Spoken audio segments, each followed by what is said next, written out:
Hawaii's erupting Kilauea volcano is spewing (VOG) and may launch dangerous glass shards.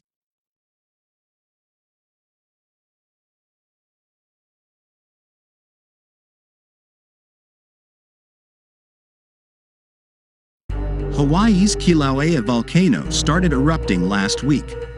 Wind around the eruption site could carry volcanic smog and thin glass shards across the Big Island.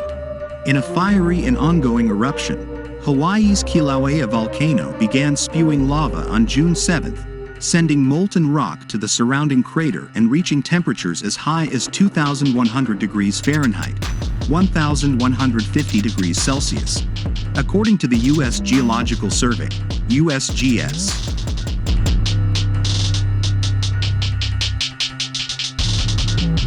Kilauea, located on Hawaii's Big Island, is one of the world's most active volcanoes and has been erupting almost continuously since 1983. The USGS briefly deemed the eruption a code red, the highest risk alert level, but downgraded it to orange the next day because the initial high effusion rates have declined and no infrastructure is threatened, the USGS said in a June 8 statement, adding that the lava from the eruption is confined to the Halemaumau pit crater within. However, officials warned Wednesday, June 14th, that high levels of volcanic smog, known as VOG, from the eruption could travel downwind and potentially affect air quality.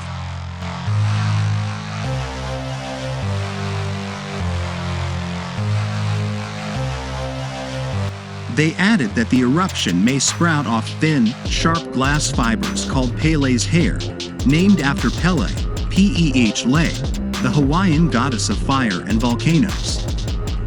Resembling golden straws of hay, the strands are formed when gas bubbles in the lava pop at the surface and then cool into gossamer glass needles. If Pele's hair is blown downwind, it could irritate people's eyes and skin or contaminate drinking water.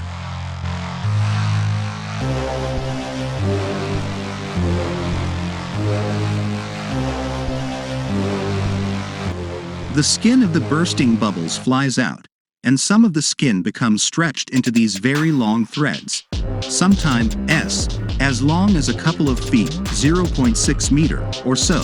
Don Swanson, a former research geologist at the Hawaiian Volcano Observatory, told Live Science in 2018. Imagine inhaling tiny slivers of glass. That's what the Pele's hair is. It can inflame and irritate anything that comes in contact with it.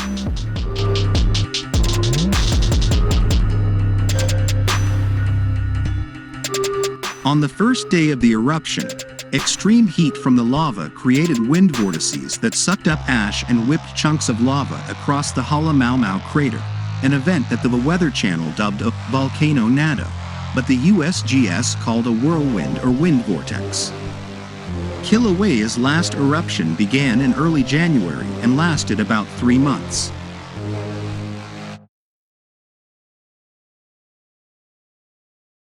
These volcanoes have to be busy to make these islands out in the middle of the Pacific, and they certainly stay that way, Ken Hun, the scientist in charge at the USGS Hawaiian Volcano Observatory, told KHON2, a local news station in Hawaii.